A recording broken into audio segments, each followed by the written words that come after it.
Bismillahirrahmanirrahim. Alhamdulillahi Rabbil Alamin. Allahumma salli wa sallim ala Sayyidina Muhammadin miftahi babi rahmatillah adada ma fi ilmillah, salatan wa salaman daimain bidawami mulkillah wa ala alihi wa sahbihi. Allahumma salli ala Sayyidina Muhammadin salatan taftahu biha lana futuhal arifin wa tufaqihuna biha fid din wa ala alihi wa sahbihi. Assalamualaikum warahmatullahi wabarakatuh. Alhamdulillah, sampai hari ini diberi Allah kemampuan untuk istiqomah berpuasa.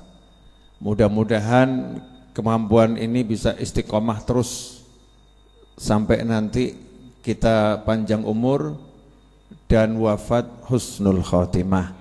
Amin Allahumma amin. Sore hari ini saya mau ngajak semuanya mengambil pelajaran dari almarhum Ustadz Muhammad Arifin Ilham. Apa yang beliau alami di akhir usianya. Ya, di akhir usia beliau, yang mungkin luput dari pandangan kita, meskipun kita melihatnya dengan jelas. Almarhum Ustadz Muhammad Arifin Ilham, saya pertama kali ketemu saat beliau berkunjung ke Solo, kemudian silaturahim ke kediaman Habib Anis, kira-kira waktu zuhur saat kajian siang. Cukup lama beliau menceritakan tentang diri beliau. Saya ini dari mana, detailnya gimana. Beliau pernah koma sekian lama, sudah pernah diyasinkan kata beliau dulu. Tapi Allah kasih Arifin usia. Jadi Arifin tiba-tiba bangun lagi, enggak berangkat. Cuman pita suaranya jadi dapat anugerah, yang tadinya suara biasa-biasa saja jadi serak basah, dan suara itu jadi indah untuk berzikir. Nah, itu ketika beliau kena patukan ular berbisa, yang menurut dokter seharusnya waktu itu sudah meninggal dunia karena koma. Tapi Allah beri perpanjangan usia yang sangat Masya Allah, sampai akhirnya beliau wafat di bulan Ramadan dan diizinkan masuk kubur di malam Jum'ah. Ya, diizinkan masuk kubur di malam Jum'ah. Nah, apa yang saya pelajari, yang saya petik, istiqomah beliau dalam berzikir, istiqomah beliau dalam berdakwah, istiqomah beliau di dalam menyampaikan ajakan-ajakan kebaikan dan mencegah umat manusia dari hal-hal yang tidak diridhoi Allah Subhanahu wa ta'ala. Maka saat beliau mengalami sesuatu yang berat, ini yang mau saya petik di sini ya, mengalami sesuatu yang sangat berat, sakit yang bukan biasa, sakit yang itu cukup berat. Kita ini baru kena sakit flu udah susah beraktivitas. Kita ini baru kena sakit panas, kita itu jadi malas. Kita ini baru kena sakit sedikit, sudah banyak berkata-kata, berkeluh kesah. Tetapi apa yang membuat beliau almarhum di akhir usianya, meskipun sakitnya Masya Allah, sampai harus dibawa ke Malaysia, kemo beberapa kali, tetap istiqomah yang diingat Allah Subhanahu wa ta'ala, dan mendapatkan kebahagiaan didampingi oleh 3 istrinya dan anak-anaknya. Kenapa seperti ini? Karena janji Allah Ta'ala sebagaimana disebutkan dalam hadis yang disampaikan oleh baginda Muhammad SAW kepada sepupu beliau, yaitu Sayyidina Abdullah bin Abbas radhiyallahu ta'ala anhuma. Dalam hadis yang sangat panjang ada satu kalimat, ta'arraf ilallah firraha ya'rifka fi siddah atau kama qala sallallahu. Kenalan kamu dengan Allah di waktu kamu lapang, maka dikala kamu sulit Allah akan mengenalmu. Dikala kamu lapang, kamu bahagia, kamu sehat, kamu ada uang, kamu aman, kamu damai, kamu tentram, kamu kenal sama Allah, kenalan sama Allah dengan kamu berzikir, dengan kamu sholat, dengan kamu hadir majelis, dengan kamu berbuat yang baik, kamu ajak manusia kepada kebenaran, kamu jauhkan manusia dari yang diharamkan Allah Ta'ala, kamu ajak dirimu untuk meninggalkan kemaksiatan, kamu ajak yang lain meninggalkan kemaksiatan, kamu kenalan dengan Allah seperti ini. Saat manusia yang lain sibuk kenalan dengan manusia, yang lain sibuk kenalan dengan jabatan, yang lain sibuk kenalan dengan ketenaran, kamu sibuk kenalan dengan Allah yang Maha Kuasa, ya'rifka fi syiddah. Maka nanti saat kamu berada dalam kesulitan, dalam beban, dalam kesusahan, dalam berat, ya'rifka, Allah akan memperkenalkan dirinya kepadamu, Allah kenal kamu. Maksudnya apa? Allah akan datang memberikan kenyamanan, ketentraman, kebahagiaan dalam situasi yang sangat susah. Makanya orang biasa kena sakit begitu udah lupa itu, susah berat. Beliau tetap gak ngomong kecuali yang baik, gak nyebut kecuali Allah, gak meninggalkan pesan kecuali ajakan kebaikan. Seperti yang sudah dikenal dalam berita-berita yang disampaikan, yang kita lihat dan kita dengar, yang kita lihat dan kita dengar. Nah, beginilah perjalanan orang-orang soleh, insyaallah meniru para anbiya wal mursalin. Satu kisah dalam Al-Quran yang kita cukup kenal, yaitu kisah Nabi Yunus alaihissalam. Kisah Nabi Yunus alaihissalam. Kisah itu bisa kita temukan dalam surat Al-Anbiya, juga dalam surat As-Saffat. Kita kalau baca di surat As-Saffat itu ayat wa inna Yunusa, ayat 139,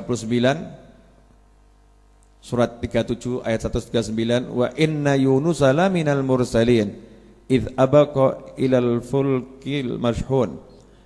Ya, di sini kalau kita baca terjemahannya, dan sungguh Yunus benar-benar termasuk seorang rasul. Ingatlah ketika dia lari ke kapal yang penuh muatan, kemudian beliau ikut diundi, ternyata beliau termasuk orang yang kalah dalam undian. Maka beliau dilemparkan ke laut, kemudian ditelan oleh ikan besar dalam keadaan harus kita baca tafsirnya ya, jangan baca terjemah aja. Kemudian ditelan oleh ikan besar. Dalam surat As-Saffat ayat 139 ke bawah, kita akan mendengar dan melihat kisah Nabi Yunus alaihissalam yang ditugaskan oleh Allah Ta'ala berdakwah. Umatnya ratusan ribu, tapi gak ada yang mau nurut, gak ada yang mau berubah. Nabi Yunus kemudian lari meninggalkan kaumnya, ya, naik kapal, kemudian kapalnya kena badai. Saat itu harus dikurangi muatan. Setelah muatan sudah dikurangi, ternyata badai masih kenceng, maka manusianya harus dikurangi. Nah, ketika manusianya harus dikurangi, diundi. Nah, diundi 3 kali berturut-turut yang muncul nama Nabi Yunus alaihissalam. Satu kapal menolak membuang Nabi Yunus. Satu kapal gak ada yang mau Nabi Yunus dibuang. Kenapa? Ini orang baik, wajahnya kelihatan orang baik. Jangan buang yang ini, yang lain saja. Tapi setiap kali diundi, yang keluar Nabi Yunus alaihissalam. Maka Nabi Yunus mengatakan, biar saya, buang saja saya, memang saya yang keluar undiannya. Maka dibuanglah Nabi Yunus alaihissalam. Tapi beliau enggak sampai jatuh ke dalam laut, sudah diterima oleh ikan paus yang sangat besar. Kemudian dibawa menyelam ke dalam dasar laut. Di situ mengalami 3 kegelapan. Kegelapan malam, kegelapan laut, dan kegelapan di dalam tubuh ikan paus. Singkat cerita, Nabi Yunus dalam kegelapan itu kemudian berzikir pada Allah Subhanahu wa taala. La ilaha illa anta subhanaka inni kuntu minadh dhalimin. Ya Hayyu ya Qayyum la ilaha illa anta subhanaka inni kuntu minadh dhalimin. Itu yang diucapkan Nabi Yunus alaihissalam, la ilaha illa anta subhanaka inni kuntu minadh dhalimin. Terus berdoa seperti itu. Maka oleh Allah Subhanahu wa taala sebagaimana disebutkan dalam surat Al-Anbiya maupun surat Shofat, saya akan mengutip yang di surat Shofat. Di sini dikatakan, maka dia ditelan oleh ikan besar maka sekiranya dia tidak termasuk orang yang banyak berzikir bertasbih kepada Allah, niscaya dia akan tetap tinggal di perut ikan itu sampai hari berbangkit. Kemudian kami lemparkan dia ke daratan yang tandus sedang dia dalam keadaan sakit. Kemudian untuk dia kami tumbuhkan sebatang pohon dari jenis labu, dan kami utus dia kepada 100.000 orang atau lebih, dan seterusnya dan seterusnya.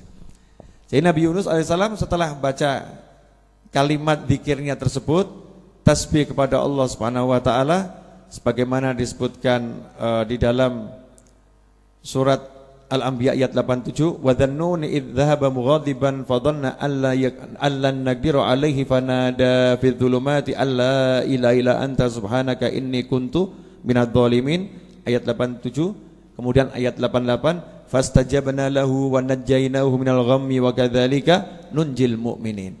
87 diceritakan Nabi Yunus baca doa itu, 88 dikatakan diselamatkan oleh Allah Subhanahu wa taala. Detail penyelamatannya ada di surat As-Saffat. Ikan pausnya itu ke daratan, kemudian melemparkan Nabi Yunus dengan lembut. Nabi Yunus dalam keadaan sakit. Kenapa? Di dalam perut ikan, ya, dalam perut ikan tidak makan, bercampur dengan zat macam-macam. Maka sama Allah Ta'ala ditumbuhkan satu pohon, yang pohon itu menjadi obat untuk kulitnya, obat untuk tubuhnya, obat untuk dirinya. Dan beliau dikembalikan ke kaumnya, dan kaumnya yang ratusan ribu itu akhirnya ikut beliau, taat pada beliau.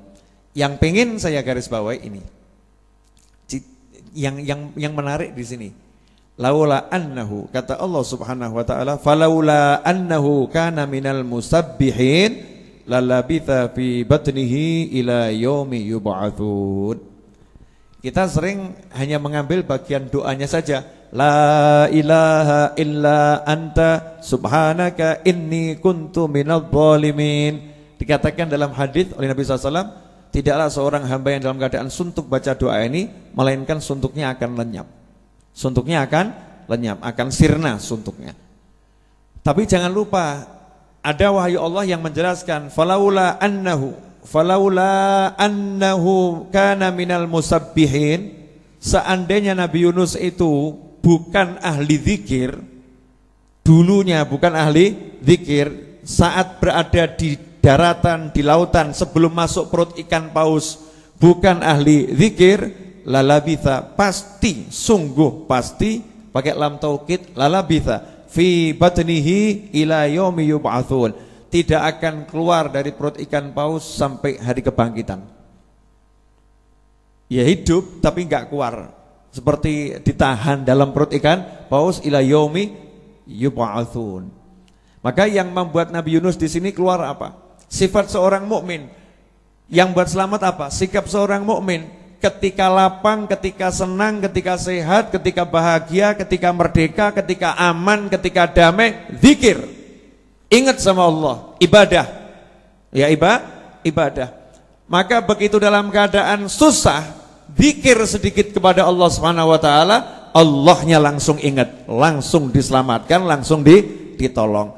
Maka di sini ada pelajaran kenapa kita sudah berzikir, kenapa kita sudah berdoa, kenapa kita sudah minta tolong pada Allah Subhanahu wa taala. Seringkali kita merasa belum ditolong, seringkali pertolongan itu lambat, seringkali kita merasa pertolongan lambat, kita merasa rezeki susah dan lain sebagainya. Jawabannya adalah karena di saat kita bahagia, saat kita senang, saat kita tenang, saat kita damai, saat kita nyaman, kita lupa kepada Allah Subhanahu wa taala. Gak ingat sama Allah. Waktu bahagia, sholatnya biasa-biasa saja.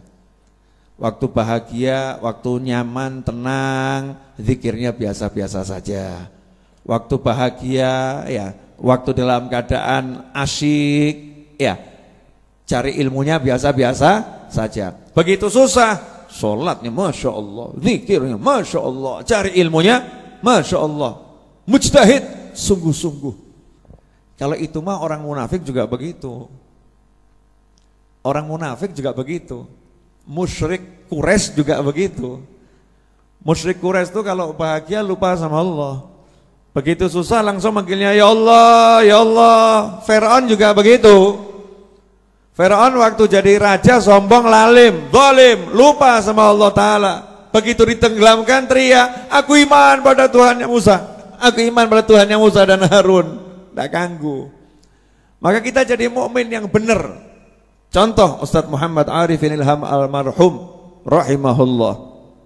Dalam keadaan bahagia zikir, dalam keadaan senang zikir, dalam keadaan nyaman zikir, dalam keadaan lapang zikir.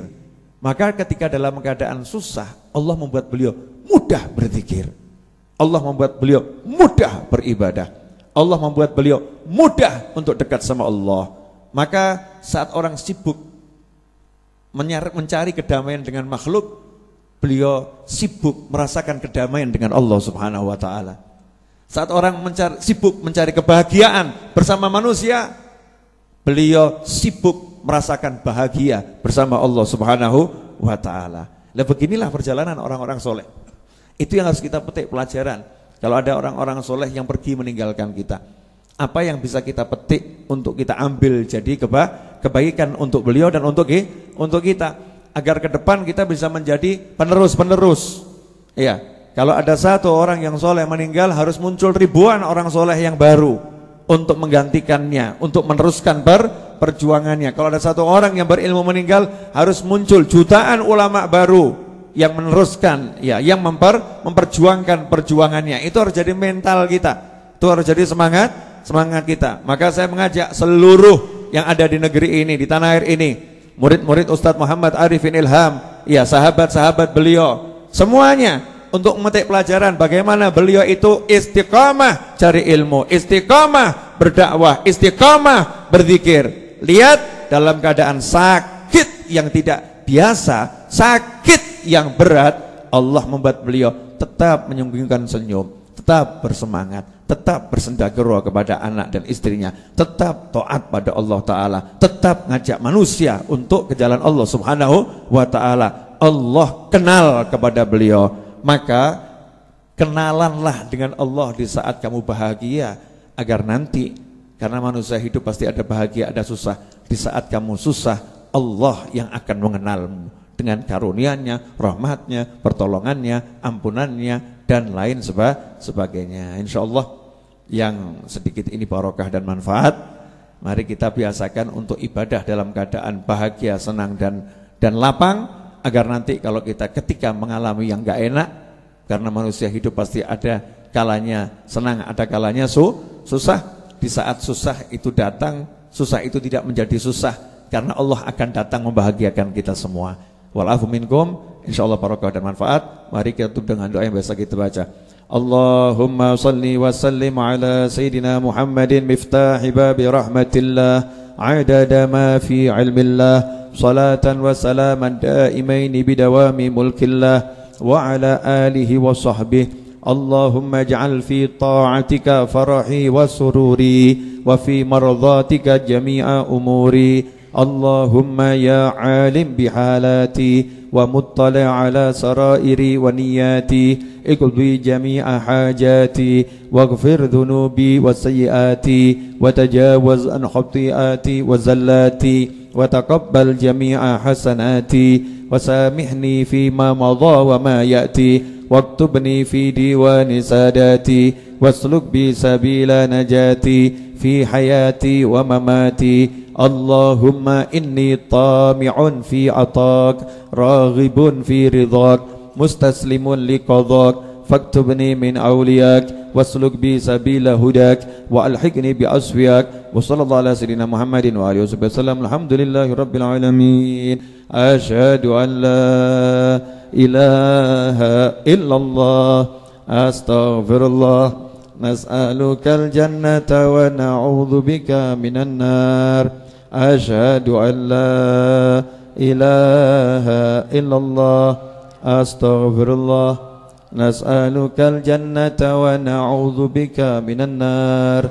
Asyhadu an la ilaha illallah, astaghfirullah, نسألك الجنة ونعوذ بك من النار اللهم إنك عفو تحب العفو فاعف عنا يا كريم